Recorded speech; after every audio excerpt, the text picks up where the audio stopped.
YouTube, what's going on? It's your boy Buddha back in the building for another Last Cloudia news and information video, going over the information for the next character to drop, being VAYNE. The Part 2 anniversary unit has been revealed, and look at that. Someone we had no idea even existed in the Last Cloudia realm, who we will learn more about in the upcoming story update tomorrow. So kudos to everyone who guessed that as well. But I mean, look at this guy. He just looks like a typical anime shonen badass. Controlling the sand, we've got some Gara influence with this dragon martial artist style dude.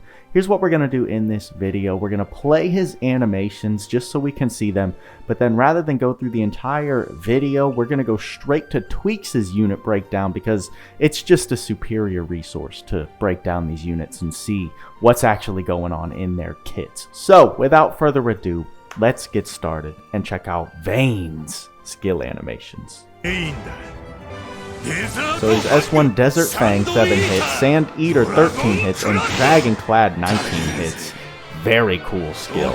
Helldust Cage we've got looking like a very nice AoE attack, which is what we always prefer when we're looking at unit AoEs. 42 hits, not terrible. So now that we're on the traits tab, let's go over to Tweacz' unit breakdown and see what this guy's bringing to the table. Remember, you can always find Tweacz' guide on Reddit. The link will be in the description of this video, but we're going to go ahead and blow it up so we can zoom in and see the full details, full scale right here. So, starting with his trait 1, we've got Flux Desert Ram. When equipped with only one weapon and using skills, give unit the Sand Weapon buff, which gives unit STR plus 100%. Remove when given Sand Wall buff. During Sand Weapon buff, Earth physical attack damage plus 60% and damage cap plus 25,000. Similar numbers to what we just saw with Adel, the 25,000 cap. However, we can see that it is only Earth physical damage, so it does not encompass all Earth damage like Adel's does. Looking at his second trait, Flux Desert Castle Wall. At the battle start and when revived, give the Sand unit wall buff, which gives unit defense plus 100%. Remove when given Sand Weapon buff. During Sand Wall buff, physical damage taken minus 30%. During Sand Weapon buff, when taking physical attacks and specials, chance for unit to get Sand Wall buff. So let's go ahead and read the trait notes, because I'm sure a lot of you guys are confused after reading this, just like me. A lot of flip-flopping between these two buffs within his two traits, but I think Tweacz gives a very nice breakdown of what's going on here. So in the trait 1 notes, basically his Sand Weapon and Wall buffs work like this. If he uses a skill, the Sand Weapon buff activates. This will cause him to lose the Sand Wall buff. Note, this is single wield only. If gets hit by physicals or specials, chance, we don't know obviously, to activate the Sand Wall buff, or can activate directly via castable Sand Castle Wall spell, which we're going to find in his skill board.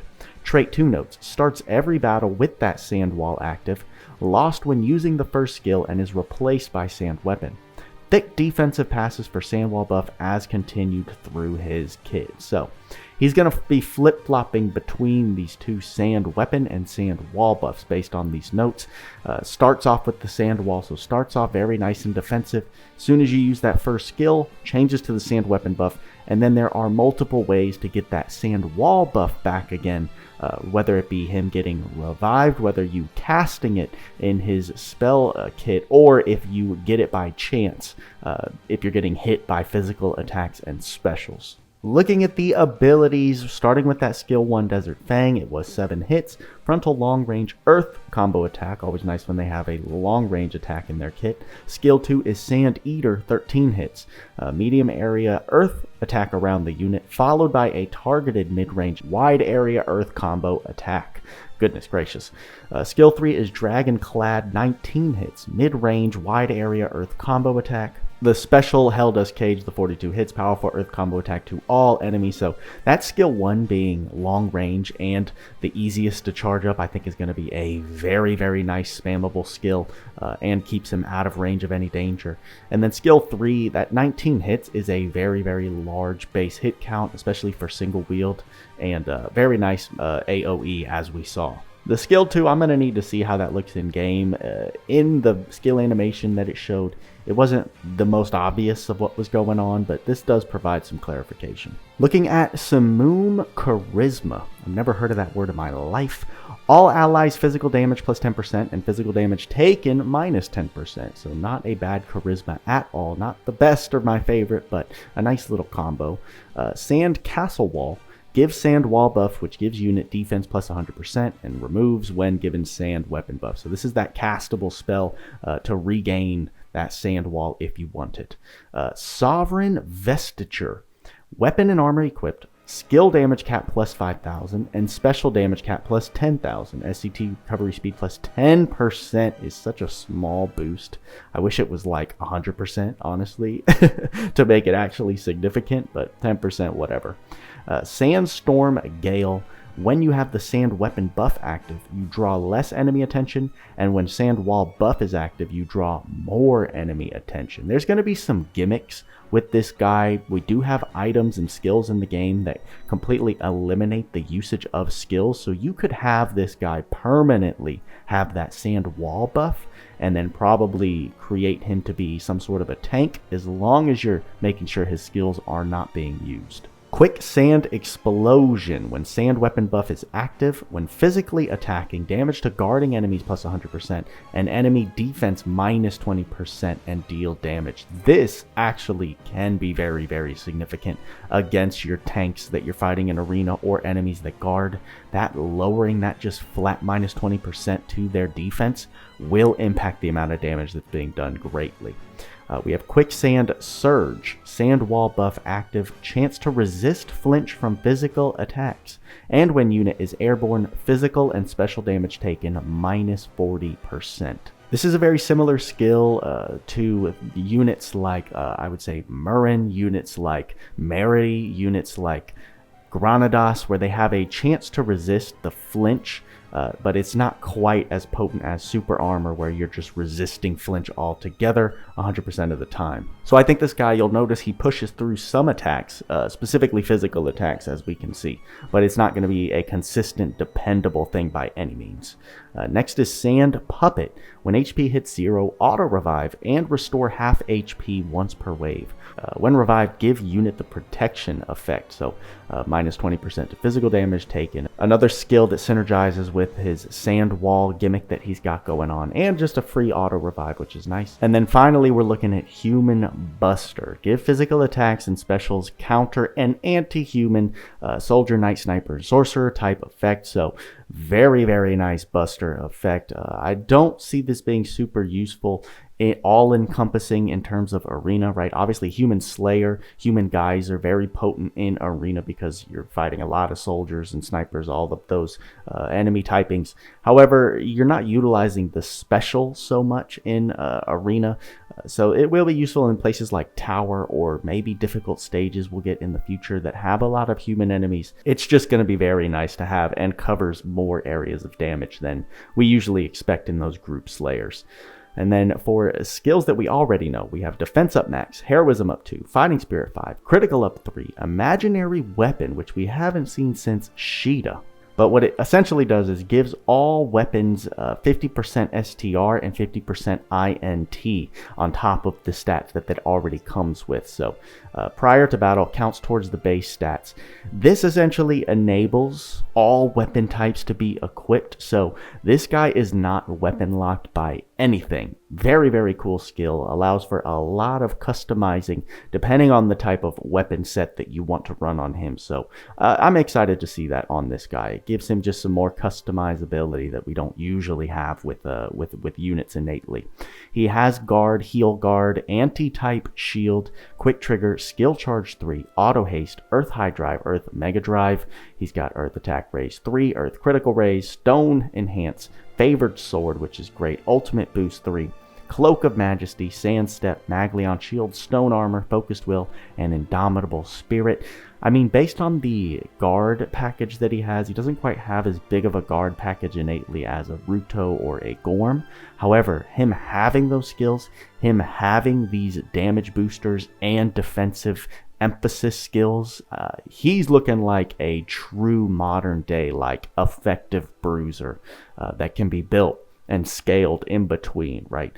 Even units like Adel and even a Shift Bayland, while they are just defensive innately, I wouldn't say they have true emphasis on their defensive capabilities like this guy's gonna have, right? So interesting decisions they're making, releasing single wield physical attack centered with a lot of defensive capabilities for both the units, looking at Adel and now VAYNE here. I think that's gonna turn a lot of people off. It's gonna make them a little upset that they're not branching out into more support units, things like that. So we know that they love their physical attackers, and that's what's mainly fun. That's the bread and butter of this game. So it doesn't surprise me, but I can't say I'm overjoyed at this decision. Let's go ahead and look at the innate damage caps that Tweacz has calculated here. So for the innate single wield physical damage caps, we're looking at a base of 53,999. Remember, this is without any enabling. This guy doesn't have any like two-handed skills, so there are a lot of there's a lot of damage cap that you can give this guy if you have the right arcs. This is a very nice base stat for single wield damage. Some other things to consider, which Tweacz also lays out, that you only have certain buffs in this guy's kit active when you have the sand weapon or the sand wall active. So if we look at when sand weapon buff is active, he gets STR plus 100%, which is a very, very big boost in STR, or in any stat in general. Earth physical damage 60%, he gets that damage cap at 25,000. When taking physical special attacks, chance to get the sand wall buff and draw less enemy attention. Damage to guarding enemies, you get plus 100%, and piercing for that defensive minus 20%. When you have the sand wall buff active, you have that defense increased by 100%, physical damage taken minus 30%, drawing more enemy attention, and chance to resist flinch from physical attacks, and minus 40% physical and special damage when airborne. So, as you can see, dude is flip-flopping between much more damage-oriented to much more defensive-oriented with either of those buffs active. So it'll be in the player's hands to manipulate this guy and make him perform the way that you want. Players who don't have a lot of tools, I think, are not going to know what's going on with this guy and get very flustered and weirded out by his kit. But let's look at Tweacz's VAYNE summary. He says this dude has some really strong bulkiness versus physical attacks and can dish out some serious damage. The sheer amount of physical damage mitigation in his kit is ridiculous. Big old defense boy. Under the right circumstances, his sand weapon and sand wall buffs cannot be active at the same time. They are activated via different actions. Basically, when using skills, he gains the offensive prowess, but when getting attacked, he has a chance to turtle down and mitigate some serious damage. Tweacz likes this a lot. He has imaginary weapon, can equip any of the weapons, and is not weapon locked at all, which opens him up to so many ways to build him. He may not have the highest damage caps of a single wield unit, but his skills seem very fast in hit output, and we will need to see how he compares to others, guys. Don't forget, damage in this game is not black and white. It's not just determined by the numbers that you're seeing. It's determined by the speed of attacks, the way they combo, and the hit count. So many other factors that we just don't know how they're going to play into this guy's damage output until we get him in game. Last paragraph here. Overall, a very interesting unit. He does seem pretty PvP oriented, human buster, anyone, but also seems like an awesome unit in PvE. I am a huge fan of his sprite work at the moment, and definitely am surprised how he turned out after the trailer. Should be great fun to test. Yes, his sprite work is incredible. He looks like an absolute monster on the screen. If we go back and just check out his sprite compared to the other enemies, like, dude is a giant on, like, I wish there was another unit on here or something, but This guy's going to be towering over so many other units. It's going to be actually hilarious. And then we have the new UR joining him, dropping back-to-back URs. We've got Master of Sands UR. The Ark trait, damage taken minus 10%. And when attack is thunder or no attribute damage taken, minus 20% more. This is quite nice since it encompasses all damage in that first sentence and then even more damage mitigation for these two different attributes. Whenever taking damage, boost STR and defense up to 25%, and that resets each wave. Earth attack damage cap plus 3000, so we're finally getting the earth damage cap UR Razor, which is, you know, interesting. Tweacz has big old damage mitigation passive, which he likes a lot. Ark skill, remember this is at the max skill level. Powerful earth attack, powerful earth damage to all enemies, damage cap plus 15,000. Give all allies an earth attack damage plus 30% buff, and damage taken minus 20% buff. This is actually quite nice. We obviously have things like Holy War and now the prefix of God, which give, you know, the focus is around the damage mitigation, but this skill just coupling its damage output plus the earth attack damage buff, and then also giving a universal minus 20% damage buff or damage mitigation buff, I really like a lot. So big fan of that. Learnable skills, we see some new ones. Shield Force, when special gauge is full, defense plus 30%, which will be very nice. Tweacz says finally a defense-oriented special gauge passive. Extra attack shield, damage taken from extra attacks and the second hit of dual wield type skills, minus 30%. We've seen that before on someone, I can't remember who exactly. Boulder Sentry, cut physical attack damage taken based on how much unit MP is left, max minus 15%. So synergy with Dusk, yeah, no kidding. 15% physical attack damage mitigation, and you can get those defensive boosts if you always have full MP, which is quite cool. Earth Attack Raise 2 is finally teachable. Unfortunately, it's not Earth Attack Raise 3 given that extra cap, but this will be a pretty costly skill, 15 SC for that Earth Attack damage plus 30%. It also comes with Earth Drive and defensive up 4. So I actually don't mind this arc at all. I think for what its design is, it does a very nice job. The added defensive that it gives for any unit that you've equipped it will be useful when you're really needing to tank attacks, and then it's just doubly effective when you give it to earth attackers given that extra damage cap, and it has some very nice teachables for making units more defensive, which also synergizes with the Ark skill. Just a very nice synergistic arc all the way around. So just feels good to read through, and of course I love the artwork. Looks like the dopest sandcastle you're gonna find at any beach, right? The Ark Ether Reward is also defensive oriented, being Sandmaster Armorous. Is a 7-star armor piece, gives physical attack damage taken minus another 20%. Incredible stats, HP 450, defense 310, MND 142. Has 5 thunder attribute resistance and curse resists, which is always a great ailment resist to have. A very thick boy armor. Won't necessarily replace Shine Plate God Gold, but it's another amazing armor option, which is what we definitely need with things like Maze of Tartarus and any battles where you might want to bring 2 different either tanks or 2 single-wheeled units that both utilize armor. This is going to look very nice, I think. So a very interesting additions to the game, and VAYNE right here looking like a true badass. Like I said in the beginning of this video, I think he is going to be very fun for people who know how to utilize him. It's exciting that we're getting another earth attacker. I know a lot of people were pointing out the last true earth DPS that we saw was Levi back in January. Morgana was in the middle, but Morgana's a little funky in his kit. So VAYNE bringing a lot of damage potential, I think, as we're going to see with his skill combos, coupled with the damage output that he's got going on, the hit counts, things like that. And then he also can be flipped into this very defensive status if you know how to maneuver that and play around with it. So dude has me intrigued. Obviously we saw Tweacz is very interested to test him. Do I think he's a must summon? I mean, the answer should be obvious. Definitely not. This guy's going to be all over the place. He's element locked. He doesn't have any resistance cutting effects like shift swimsuit Leona had. So the dude will be a more technical unit to use, which doesn't make him very, very new player friendly. But I think in the right hands, he's going to impress a lot of people more so than they might think he is on paper, right, reading through all of this. Let me know what you guys think in the comments below. A lot to dissect, a very technical kit I think that we haven't seen in quite a while.